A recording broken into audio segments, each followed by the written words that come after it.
go, Michelle. Here's Steve and Michelle.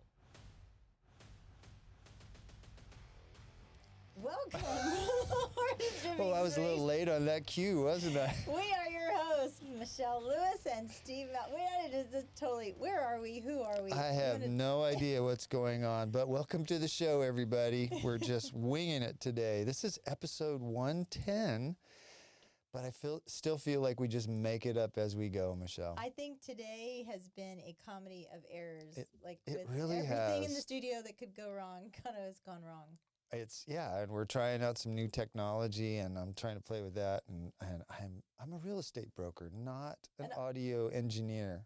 From this side right here, I'm really seeing this audio engineering stuff going on. Yeah, there's a lot of audio engineering. Oh, I'm killing it. Yeah, You're killing it. You know what I feel like? I feel like a monkey, like the monkey that they send into space. I'm just like tapping buttons and like, oh, there's bright lights, and I don't know what I'm doing. I'm just making it up. Thank you so much to our sponsors also. We have M. Elliott Studios and Capital Farm Credit, Mark Rutledge. Yeah. But you know what? You're a real estate agent. I cannot believe we're 110 episodes into this, and I have neglected to mention at the beginning of the show that the whole reason this thing even started was the Mallett Integrity Team as our main sponsor. So, which is a real estate company. Yes, team. right here in Dripping Springs. Yes. But, yeah, so I mean, in our mid roll and our post roll, we have an ad for us, but we always say Capital Farm Credit and M. Elliott Studios, and we've forgotten Mallett Integrity Team. But we are sponsored by the Mallett Integrity Team. That's right. That we are and funded by the Mallett Integrity Team. And we work really hard. We work really, really hard for you as if you're our client. So we do. We definitely do. I got a couple quick things for you. But wait, before. Oh, yes. Our guest, Michelle. Oh, my goodness. I have to tell the background. I have to tell the background. Okay, you tell it. You and I do a retreat every year at the end of the year. Yes. And we talk about goals for the podcast and for the real estate business. And you said, I'm going to get us a big fish for the podcast. And you named out, I think, 3 or 4 people. And J.P. Sears was one of those people. He was at the top of my list. Yep. And you did it. I did like it. A week later, you had set up an interview with him. Well, because Kudos. I kind of accosted him at Pigpen. You did. We were sitting there. And he walked in, and I said, Michelle, that's J.P. Sears. And you didn't even hesitate. You stood up, went right over there, and got in his face. Hey, J.P., I'm Michelle. Well, people that don't know who J.P. is, he is an internet sensation. He is also known for Awaken with J.P., an American comedian. He does a lot of satire videos. He's an amazing guy. He's also a comedian, an author, a speaker, world traveler, and he says he's a curious student of life. That's why he's coming on our show. That's right, because he had nothing else better to do on a Wednesday. What is this Mallett and Michelle thing? I'm very curious. And why won't this blonde girl leave me alone? You were after him, weren't you? I know. Sorry, he gave you his phone number right there at Pigpen. He did. That's crazy. Yeah. He did. I'm really excited about this. I think this is a big feather in I think it is. Cap, I think it is, and I think that the fact that we have some mutual friends with the Casters and Bill from Pigpen, I think I wonder if JP checked us out. Hey, are they legit or are they freaking crazy? I told him that we would have beef ribs in the studio for him. Yeah. Well, I'm excited. It's going to be a lot of fun, and I can't wait to get him in here. Well, what do you have to talk about today? I got a couple quick things. Hold on, let me get situated. Oh, you're getting comfortable? Let me get situated because when Steve goes, yeah. he goes. Oh, come on. You saying I take over the show? A couple quick things.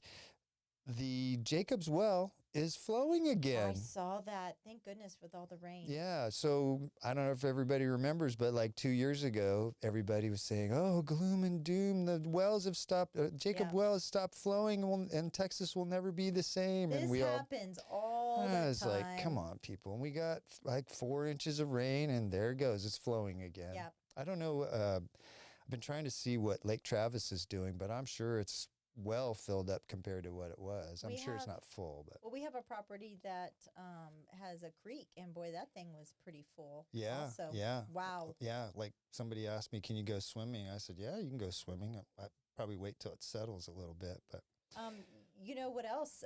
Local news wise, Hmm. did you know that Trout Wine is going to be closed Yes. for through traffic? Only locals and their visitors are going to be able to be going through. I think it's like February 12th through the summer. Yep. Weather depending. Yep. So I think that's a welcome change also because the safety issues, the visibility issues, that needed to happen. Yeah, well, you're coming down Trout Line going 50 or 40 or in some cases 80 miles an hour. Some of Steve. these people now, yeah, but Sure. and you come up to 290 and then the road just drops off and whatever, Yeah. 50 or 75 feet, you got to come to a complete stop at the light there at 290 and you can't see it coming. That's been a long time coming. Little That- scary. yeah. So, hey, there's a trend that you haven't jumped on yet, which is kind of surprising because Or- you're kind of a trendsetter. Oh, am I? Or just have I not told you about the trend? Because if you're anything like Todd, if I tell you a trend, then you overuse the trend, and then now I'm sick of the trend. So what is this I trend? think everybody's sick of this trend already. It's America's newest status symbol, the Stanley Cup. Oh, you And know. not the hockey Stanley Cup, the Stanley, whatever it is, 50-ounce tumbler. Okay, well, okay. Actually, I'm gonna have a confession to you. So I do have two big cups, but they're not. But they're not Stanleys. They're not Gotta be Stanleys. Stanleys. But my daughter was getting me, the country singer Lainey Wilson, she was getting me a cup for Christmas, but they sold out. And then now they're reselling these cups Yes, that's for my story. $300 to $500 for this Lainey Wilson cup. Yeah. There's some resale websites that are getting between $400 and $500 Yeah. for these Stanley Cups at resale. But the funny thing is, this whole trend started where at work people used to go into work, right? And you would dress up and you'd maybe have a Coach handbag or an Armani suit or, I'm probably dating myself, but you'd have some kind maybe a Rolex watch, or it wouldn't be a Rolex anymore, but it would I'd be have some my- kind of status I have symbol. my members only jacket. Yeah. So people that are working from home, they're going on meetings. A lot of them set their little Stanley Cup up there where you can see it on the camera because they're virtual meetings. It's a workplace status symbol. I use a lot of Yeti cups and whatever cups that clients or whatever give us. But those Stanley cups, I heard if you don't take them apart and wash them, that they can get black mold up underneath the top. Oh, I'm sure they Yeah. can. So, yeah. Well, according to Stanley, they have a waiting list of 150,000 people. Is there a guy named No, Stanley? not the guy Stanley, the okay. company, which I guess company is like a Stanley. 104-year-old company. I don't have a Stanley cup. I have a Stan cup. Yeah. Well, it's funny to me what people nowadays put so much weight into as far as a status symbol. Yeah, Like it's a and cup. trends, right? Yeah. I know it's a cup, and there's probably 100 other cups out there that do exactly the same thing, but everybody wants a Stanley Cup. Why is that? I- I don't get it. I don't know. It's stupid, but I can always tell when you're coming down the hallway because I hear your Yeti cup and your Going eyes. clink, clink, clink, clink, Clinkety, clink. clinkety, Yeah, but it's yeah. not a Stanley Cup. So No, I just want my Lainey Wilson cup. That's what I want. oh, $500. You high $500. roller Yeah, status symbol. Yeah, no. Steve, 30 years ago, 1994. What were you doing? Where were you living? I was living in Southern California. I think we had just bought a house in Bonsall, California. In Bonzo. I was living in San Antonio. I was just married. And I was I going? I think I was going to UTSA Okay. at the same time. But What's the significance of 1984? it's been 1994. 30 years. And apparently a lot of people are now saying that was one of the best years when you go back and you look. And it was kind of the year of the drama. But I'm going to run across some of the things. Drama as in movies? Just in general. Drama. There was a lot going on. That was the year of the infamous, and I'm using the term correctly, Bronco slow chase of OJ. That Oh was my when gosh, OJ That's right. was, well, I mean, was he, I mean, I don't even know how to I say think it. he's right. in jail now. Well, Nicole and Ron were unalived. Let's just Yeah, that's the yeah, year that they were yeah. unalived. Michael Jackson married the King of Pop's daughter, Lisa Marie. Oh my gosh. Movies. This is the main thing is people were saying this was the year of the movie. Forrest Gump, Lion King, Pulp Fiction, Speed, Shawshank Redemption. There's just Wow, on and man, on those and are on. some great movies. Speaking of unaliving, Kurt Cobain. Unaliving. Kurt Cobain died. Yeah, he bought a one-way ticket to Nirvana. Oh. But yeah, it was actually kind of funny. Friends premiered on NBC in 1994. Really? Yeah, that was kind of funny. Oh, my favorite, the Nokia 2010, the big old brick iPhone, the Nokia or not iPhone. Oh, I phone. had one of those. Yes, Yeah. you could kill somebody with that. Yeah. That showcased during that year. Also, the PlayStation launched in Japan that year. Wow. This one you're going to find very interesting. November 1st of 1994, Jeff Bezos bought the domain name Amazon.com, but most of us 30 years. had never Look even what's heard happened. of the internet. Yeah. So I thought it would be a good thing because, we have this internet Yeah. sensation coming on. Nelson Mandela becomes the first black president of South Africa. Nancy Kerrigan got her knees whacked. That's right. Forgot about that. The 6.7 Northridge earthquake hit L.A. That was. Oh, I do remember that. I remember waking up when that earthquake came through our house because we were 100 miles south of there. And I woke up in the middle of the night and I thought that a train, where there was no train track, was coming through the back of our house. And I jumped up to go get the kids. And, kid was just Colton. And I couldn't get to the doorway because the ground was shaking so hard. And we were way far away from it. Wow, that's interesting. That was interesting. That kind of sounded, that's interesting. No, that is interesting. Baseball went on strike and the World Series was canceled. I remember that too. So, yeah, I mean. There was a lot of drama in 1994. Lot of drama. Not 30 years ago. I can't believe it. So I think the reason why is because a lot of those millennials are turning 30 this year. And so they're remembering and you and I were there for it. So there you go. Yeah, boy, it's hard to believe all that stuff was 30 years ago. Where's life gone? I think we just bought our first house, or we were buying our first house, but we were living in San Antonio. We were married in 93. So this year we'll be married 31 years. Wow, congratulations. Wow. And it's hard to believe considering I'm only 29, so I don't even know how that's possible. Well, I've got wanted to talk about, we've kind of mentioned on the show a couple times about electric cars not selling the way that the companies want them and the government wants them to. So the government's continuing to pump money and try and bribe people to buy an electric cars. What do you think the push is behind that? Like, who's making the money? Why are they? What is that? What's the argument behind that? Am I asking a too complicated question? That's a very complicated question. I don't know what the end run is on that. It can't be because of environmental concerns, because there's too many things that are too many reasons why they're not so environmentally sound, I guess, is the right I word. literally just started tuning everything that this administration or people are saying out. Yeah. So I don't pay attention, and is that bad? Yeah. I mean, I pay attention, but I don't pay attention. The devil's in the details, I guess, right? Like, I'm curious. Maybe we need to talk about that the next time. Yeah, we can talk about it again.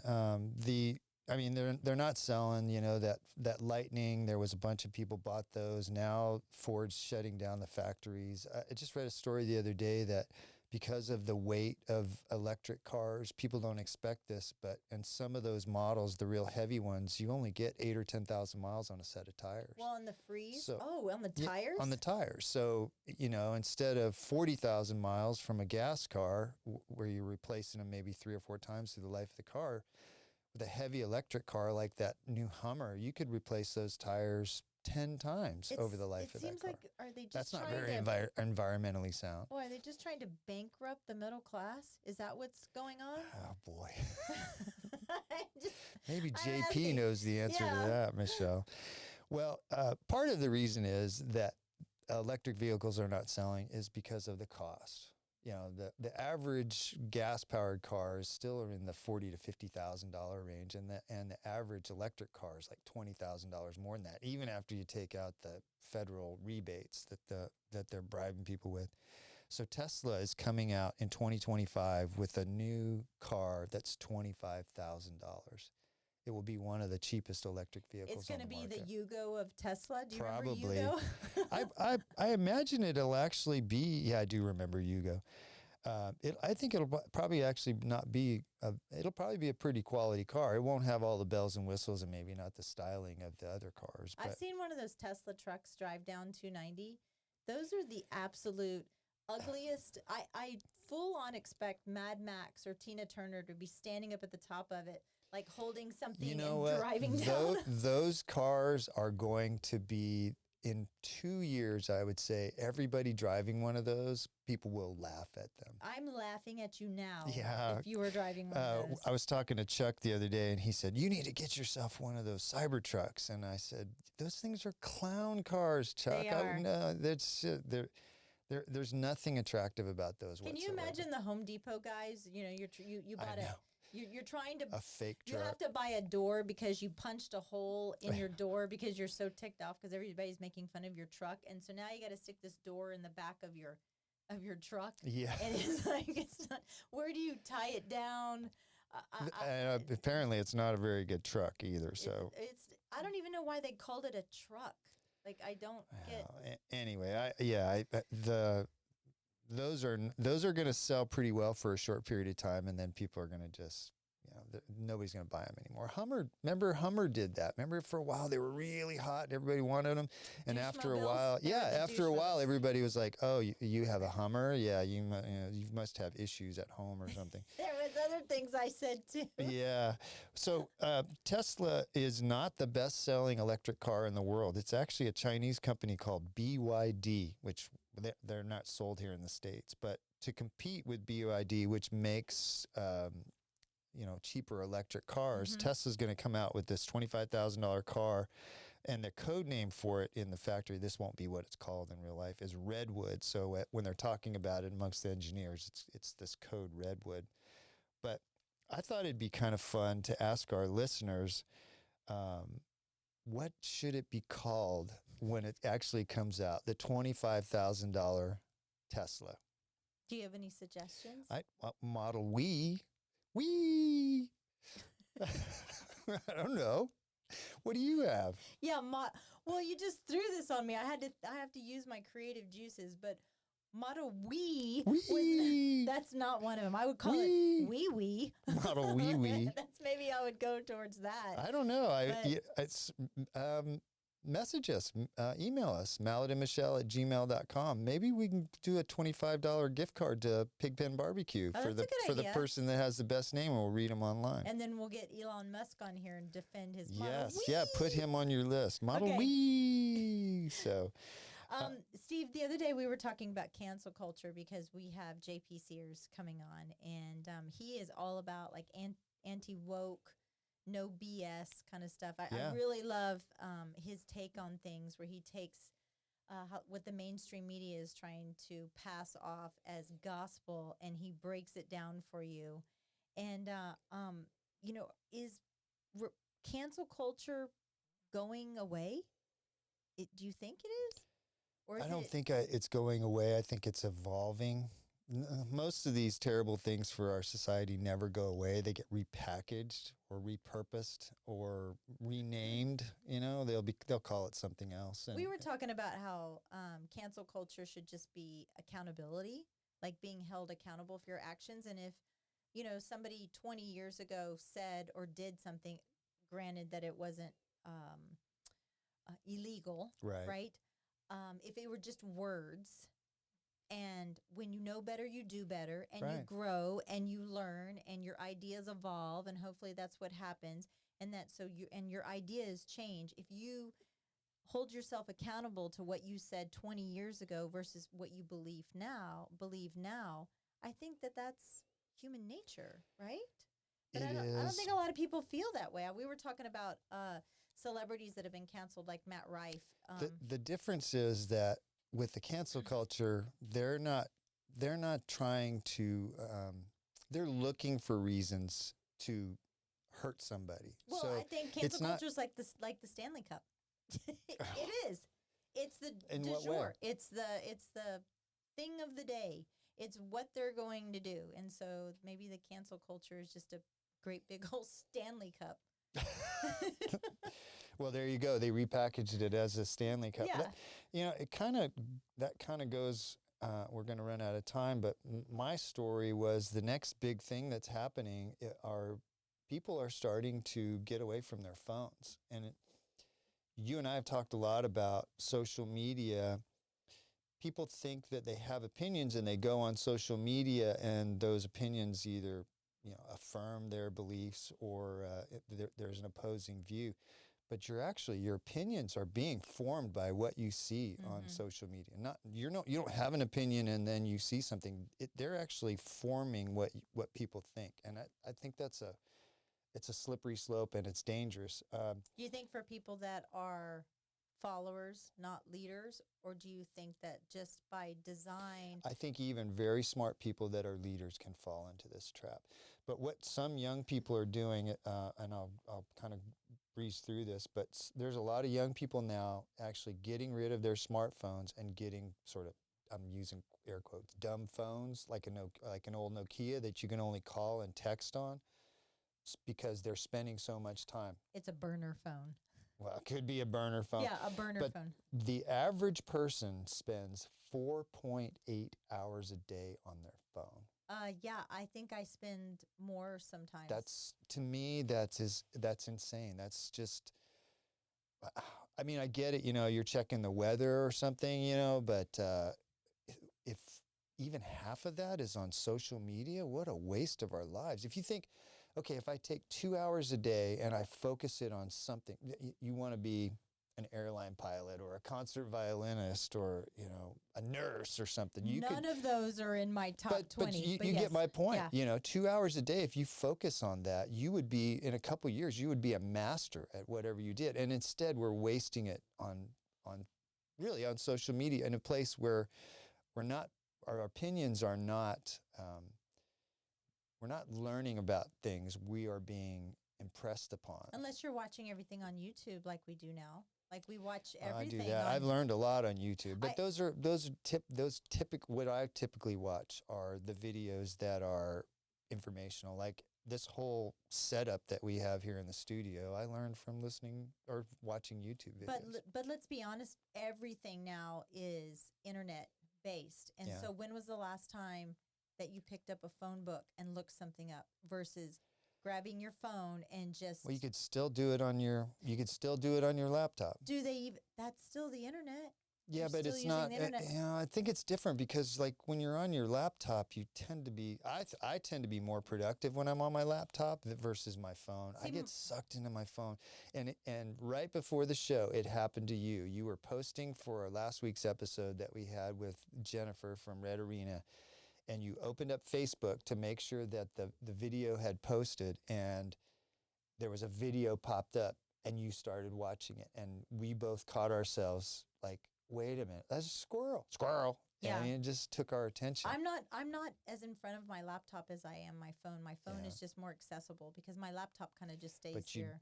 You would be more intentional with your day if you thought, okay, what's the weather going to be like tomorrow? You check it once on your laptop and you're done with it. There's no... I think there's a happy medium. I agree. No, I'm totally agree with you because I was thinking about this last week when I was getting my hair done, and I just blindly 45 minutes I'm sitting there scrolling on my phone, and I'm like, why didn't I bring a book? Yeah. Why didn't I just bring a book? Did I learn anything in these 45 minutes? No. I should have just brought a book. I'm with you. Yeah. Well, anyway, it's something to be aware of, and there's some smart young kids coming out, and the answer that they've come up with is burner phones. Burner phones. That's right. So we went a little long on that, but we're going to take a little break and get... Oh, JP Sears. JP Sears. Here we go. Here we go. All right. How long was that? 24 minutes.